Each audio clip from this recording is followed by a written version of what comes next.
Har du nogensinde prøvet at indgå aftaler, som er uklare for dig eller for andre?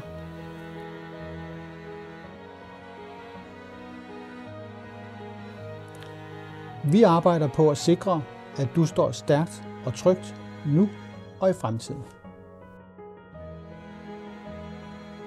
Når man har mistet en nærtstående, er der mange juridiske og økonomiske ting, man skal tage stilling til. Herunder dialog med skifteretten, Skattestyrelsen, banker, realkreditinstitutter, ejendomsmæglere og måske endda andre arvinger. Jeg hjælper dig igennem processen med dødsbobehandling, så du kan fokusere på det, der er vigtigt, din familie og dig selv.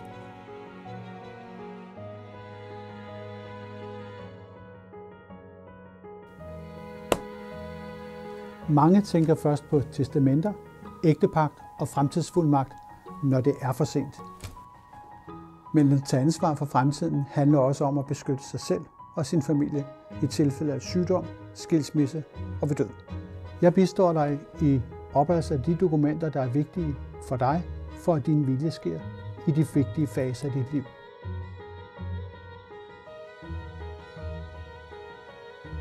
At købe eller sælge fast ejendom er en stor begivenhed. Jeg sørger for klare aftaler og en tryg ejendomshandel. Jeg hjælper dig, så du står stærkt i dit virke, uanset om det handler om kontrakter, bestyrelsesarbejde eller andre juridiske interne og eksterne forhold.